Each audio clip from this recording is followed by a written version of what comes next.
One and only CMR shopping mall మియాపూర్లో September 10న గొప్ప ప్రారంభం. Welcome to Suman TV. Pithapuram Pithapuram Pithapuram ఏ నోట విన్నా అదే మాట. ఎందుకంటే పవన్ కళ్యాణ్ గారిని గెలుపు అనేది చూపించింది పిఠాపురం ప్రజలు. గుండెల్లో పెట్టుకుంటున్నాడు. ఆ దిశగా 318 కోట్ల అభివృద్ధి పనులతో దూసుకు వెళ్ళిపోతుంది పవన్ కళ్యాణ్ గారి నేతృత్వంలో పిఠాపురం. ఎప్పుడు లేని విధంగా దాదాపు 4-5 దశాబ్దాలు అనేక మంది ఎమ్మెల్యేలు మంత్రులైనా పిఠాపురాన్ని ఎవరు ముందుకు తీసుకెళ్ళలేకపోయారు. అది 30 పడకల హాస్పిటల్ 100 బెడ్స్కి వెళ్ళిపోయింది. తర్వాత రైల్ రోడ్డు బ్రిడ్జెస్ వచ్చేస్తున్నాయి. తర్వాత ఉప్పాడ బీచ్కి సేఫ్టీ మెజర్స్ తీసుకుని టూరిజం హబ్ చేస్తున్నారు. ఆధ్యాత్మిక క్షేత్రంగా టెంపుల్ టౌన్ ప్రాజెక్టుగా పిఠాపురం తీర్చిదిద్దుతున్నారు. దేశం అంతా పిఠాపురం వైపే చూసేట్టు చేస్తున్నాడు. 1 ఇయర్లోనే చేసి చూపించారు.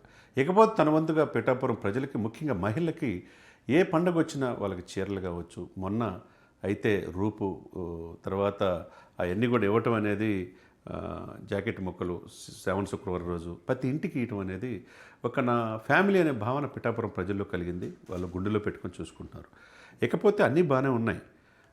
తన జీతం కూడా 2,10,000 జీతం కూడా 42 మంది పేదవాళ్ళకి, అనాథ పిల్లలకు కూడా ప్రతి నెల వచ్చినట్టుగా వాళ్ళ ఇంటికి పోయి ఇస్తున్నారు.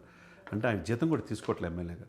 అట్లా ఆదర్శవంతమైన ఒక శాశ్వత చిరునామా కుప్పం ఏదైతే చంద్రబాబు నాయుడు గారికి శాశ్వత చిరునామా, పిఠాపురం పవన్ కళ్యాణ్ గారి శాశ్వత చిరునామాగా మారిపోయింది. అంతా ఓకే.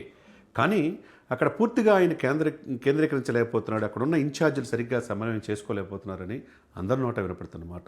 ఎందుకంటే 52 గ్రామాలు ఉన్నాయి, 2 మున్సిపాలిటీలు ఉన్నాయి. మరి అది కాపాడుకోవాలి కదా పిఠాపురం.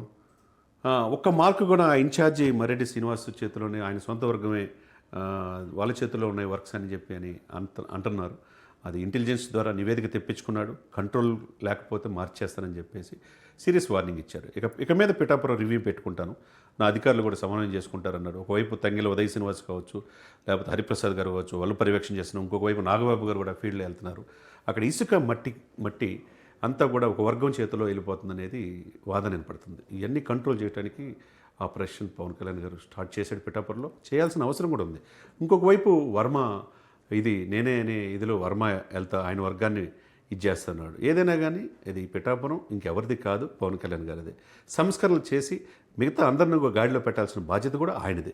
కాబట్టి అభివృద్ధికి భారతదేశంలో అత్యంత ఫాస్టెస్ట్ గ్రోయింగ్ సిటీగా, కాన్స్టిట్యున్సీగా పిఠాపురం వెళ్తున్నప్పుడు కొన్ని సాధక బాధకాలు ఉంటాయి, కొన్ని అటుపోట్లు ఉంటాయి, కొంతమంది హైరార్కీ ప్రాబ్లం ఉంటుంది.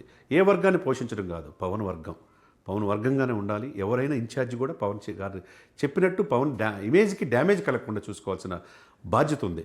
ఎందుకంటే డిప్యూటీ సీఎంగా 6 శాఖలు చూసుకోవాలి, రాష్ట్రాన్ని చూసుకోవాలి, దేశంలో మోదీ గారి విధానాల్లో నడవాలి, హిందూ సనాతన సంప్రదాయాన్ని కాపాడాలి. కాబట్టి పూర్తిగా పిఠాపురానికి ప్రతిరోజు వెళ్ళలేడు.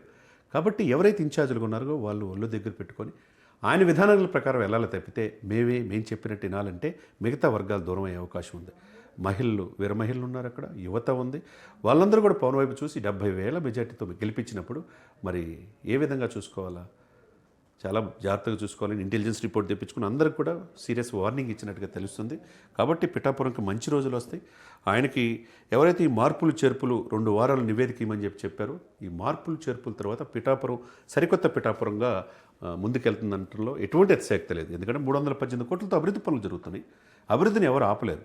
కాకపోతే అక్కడ ఒక వర్గానికే సపోర్ట్ చేస్తా మిగతా ఇది పక్కన పెడుతున్నారనేది ఆ నానుడిని ఆయన రివ్యూ మీటింగ్లో పిఠాపురంలో స్వయంగా, ఎందుకంటే 3 రోజులు ప్లీనరీ తర్వాత పిఠాపురం మీద దృష్టి పెట్టాడు. అక్కడ 52 గ్రామాల నుంచి 2 మున్సిపాలిటీ నుంచి ప్రజలు స్వయంగా పవన్ కళ్యాణ్ గారు చెప్పారు పిఠాపురంలో తప్పులు ఏం జరుగుతున్నాయి అనేది. కాబట్టి ఆపరేషన్ స్టార్ట్ చేశాడు. 2 వారాల నివేదిక అన్నాడు.